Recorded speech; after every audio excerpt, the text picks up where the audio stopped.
So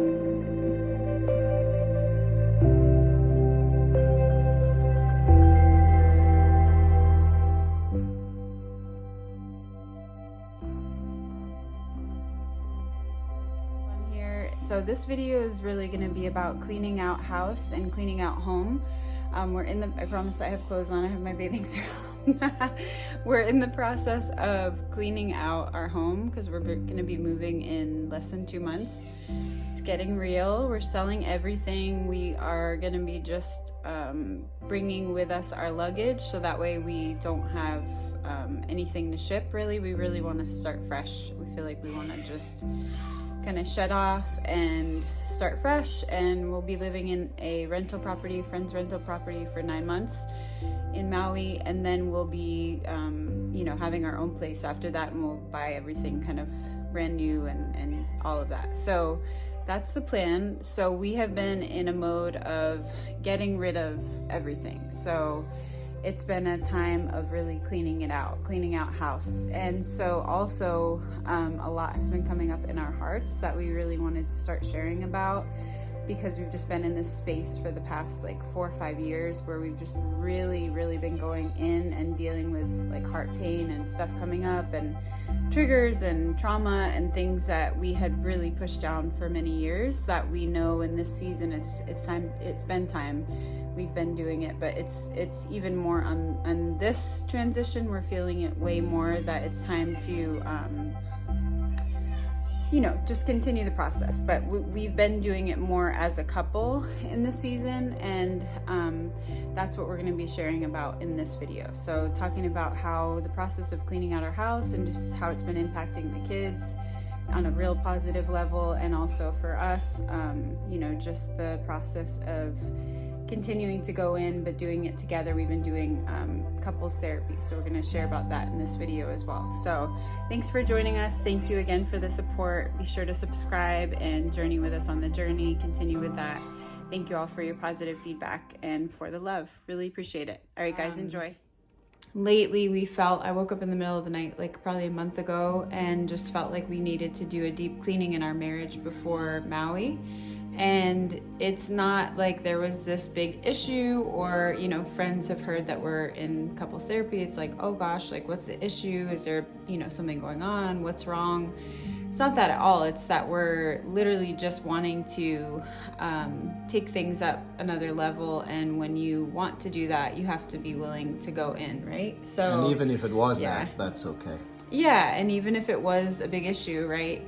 Which we're not saying it is, but we're just saying, like, regardless, we think therapy should be a part of everyday self-care, right? Like everybody's self-care routine. So for us, it's just been really rad, and we wanted to share about it because we know that it'll hopefully help some people and just be empowering and encouraging to somebody. So that's what we're going to talk about right now. Again, we've been married for 13 years, and the more that we've been married, the more that we see, like, the less you know, right? And it's not like you're all of a sudden like, we have arrived, we know it all. No, it's actually the opposite. You actually come to terms with the fact that you're ever growing and ever learning and ever evolving, right? And it's not easy. It's a journey, and we're all on it. At the moment you think you have to arrive or have to be perfect, it's actually you're in for it. So with us, couples therapy has been pretty awesome. Babe, what would you say has been like a big takeaway for you with just doing couples therapy right now? I think the one of the biggest takeaways was, for sure, it's not about being right, it's about being understood. Mm-hmm. That was a big one. Yes. It's seeking to first understand, because I like to be right like everybody else, especially as a truth seeker in my own right.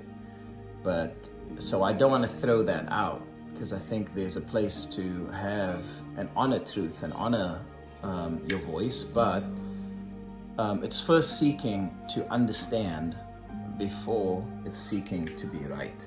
And how that practically would play out is, I love learning and I love knowledge. I just love learning things. And I like to know what I'm talking about. And so oftentimes if Ashley would share something that's on her heart, I have a conversation going on in my head about how right I am and how wrong she might be about something.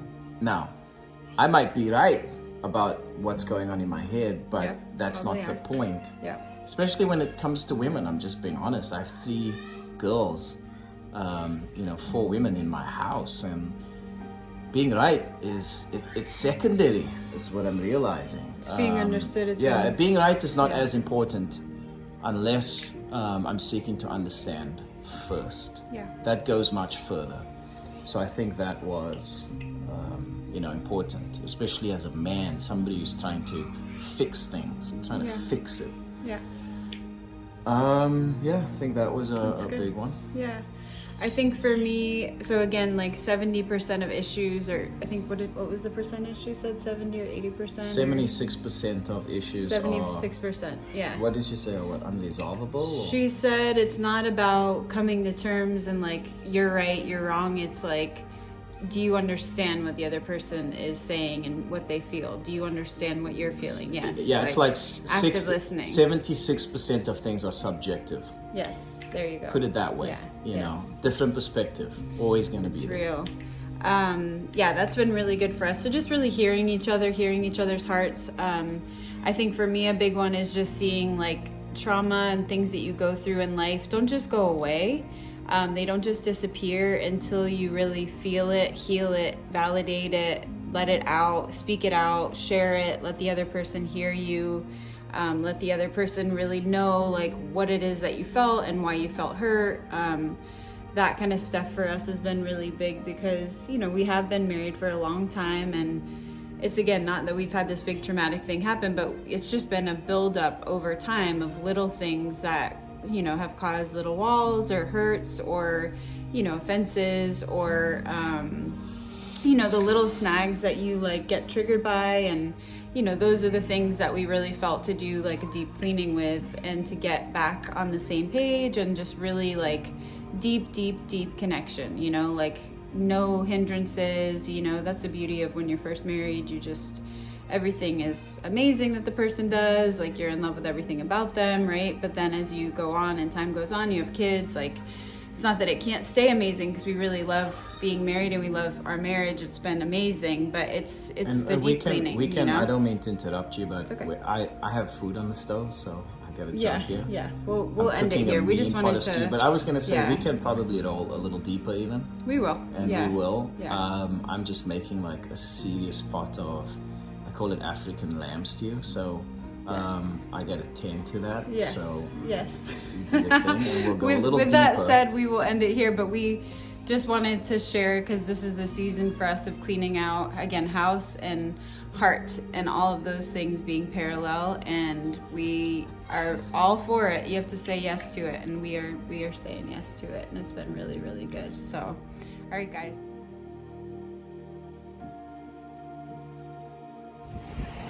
Grief and processing pain can often feel like the waves of the ocean. They come and they go and they wash over you and bring healing and they bring health to your soul and to your body, to your mind and to your spirit. At least that's what it's been for us.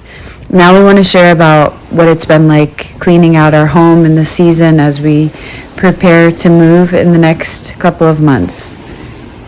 And just wanted to share a little bit more about our purging, getting rid of stuff, cleaning stuff out journey as a family. So beautiful.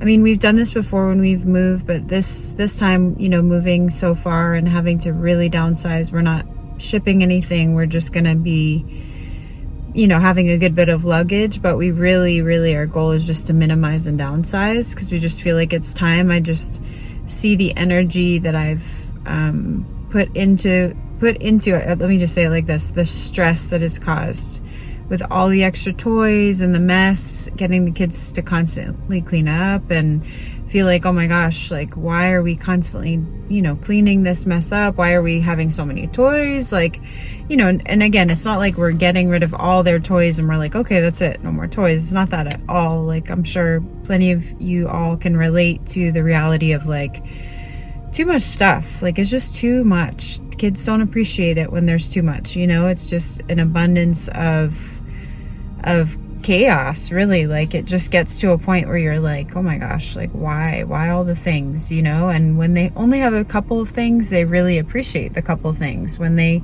have so many things, it's a lack of that, you know? So it's just been really stirring in my heart. My husband's constantly like, babe, we just need to downsize. We need to get rid of some stuff. You know, you're spending too much energy in getting upset about the constant mess and the constant chaos, you know, like, it's time. So anyways, I say all that because I know many of you can relate, but also because this week we've been, you know, first week of summer break, we've been really focusing on getting rid of stuff, and we're moving in 2 months. So it's like, okay, it's time. You know, I had the kids dump out all their bins, which I'll show that, but dump out all their toy bins and, you know, lay everything out on the floor. And I was like, okay, we have all these bins of things. We're going to keep one bin of things. So I want you to really look at the things, and let's put on some music. Let's make it fun. It's not a heavy, but like, really look at your things and say to yourself, what do I love? What do I want to keep? What is something that I treasure, that I love playing with, that I have fun with?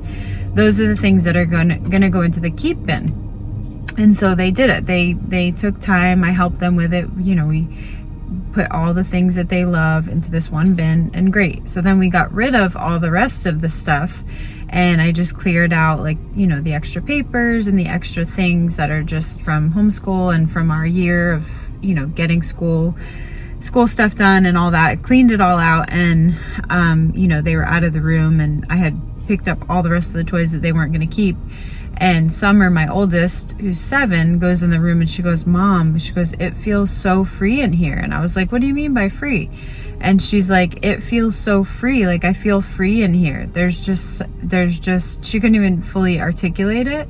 But oh my gosh, my heart was like, yes, that is exactly what I try to articulate to you when I get frustrated about the mess, is because it's just too many things. Like, there's no need for the stress. Like, there's no need for the constant feeling of, like, a mess and craziness. It's like, it's so much more worth getting rid of the things we're not playing with, or gifting somebody else with something that you know that they'll enjoy, and you keep the things that you really will enjoy. And then from that place, there's more freedom, there's more of a sense of rest, there's more of a sense of order, there's less to clean up, there's less chaos. Anyways, it was just cool to see how she got it. Like, she totally got it. And then my 5-year-old was like, yeah, it's so nice in here. Like, it's just so, you know, clear. She loves order and organization like me. And she's like, it's so clear. Like, it just, you know, it's so fun in here. And, you know, trying to explain it. But anyways, it's been really interesting to watch and see how, you know, I've done this before. We've moved before, but it's just, you kind of get on a roll with it. At least I do. Like, you start giving stuff away, or you start selling stuff, you know, and you're like, okay, let's go. Like, let's just, well, why are we keeping this? Okay, we don't need it. Okay, we don't need this. We don't need that. And you just, the more you get rid of it, you just feel such a weight lifted off. You feel so much clearer. At least we do. Like, you just, it's such a like, why all the things, you know? Like, a friend and I went out to dinner last night. We're like, what is the point? You know, what is the point of all this stuff? Like, why do we do it? Why do we, like, get this big house, fill it with stuff, don't use this stuff, and, like, do it for a sense of what? Like, comfort, of accomplishment, of safety, of fulfillment, you know? And studies show now, my husband and I were just talking about this, studies show that it literally comes to prove in the brain. There's studies out now that show that things don't satisfy us. They don't, you know? So anyways, I'll share more. Let me just say this before I end this video, that I had even convos with my mom, who's walking through her own journey with her health, and you know, worked very hard her whole life and bought many things. And her and I have even had conversations where she's like, it just doesn't matter. Like, the things just don't matter. She's like, they don't matter like I thought they used to, you know? And she would, like, plead with me, like, don't let it be about the stuff. Let it be about your kids. Let it be about being a good mom. Let it be about relationships. Don't let it be about all the things, you know? And so that has even been an inspiration over the years, like, all these things that get accumulated, and then all of a sudden you're like, why do I need all this stuff? Like, what is all this stuff? Like, at the end of the day, we are meant for and long for connection. That's what we on earth are meant to do. So why do we make it about all the stuff and all the other things? Anyways, I'm not, again, swinging the pendulum. We're not like, okay, yeah, so we should like have nothing and the kids shouldn't have any toys and we live in a shack. Like, no, like, don't hear what I'm not saying. Like, it's not even about that. It's about the heart. It's like, what's going on there that you need all this stuff, or you need all these things, or you need all these clothes, or, you know what I mean? It's like, what is really going on there that maybe being suppressed, or maybe being pushed down, or maybe being, you know, numbed so you can have more things to give a quick rush so that you can suppress what really needs to be like felt and healed and dealt with. Anyways, we still love things, but we are getting to the basics of like, okay, what do we really need? What do we really want? And it feels really good. So sharing that with you all, and I'll continue to show you all that we're up to with our getting rid of stuff. And all right, so this is our keep pile, right? These are our keeps. We don't need that for a bin. They got to pick out one bin of things to keep. Small bin for the baby. Dress up clothes that we're keeping. I'm not playing that bin. And then this, oh my goodness, we are giving all of this goodness away happily. Throwing away all these things, little things that we've accumulated. Giving this stuff away as well. It's a mess in here, but we are so excited. Getting rid of it. The other day when we were cleaning out the playroom, what did you say when you went back in the playroom? How did it feel to you after we got rid of a ton of stuff? What was the word you used? It felt kind of free, I guess. Free. Why do you say free? Because the playroom felt clean and we got Open. rid of, and open to, you know, like run around. And just less clutter, right? And you said like the atmosphere felt really free, right? Yeah. And what did it...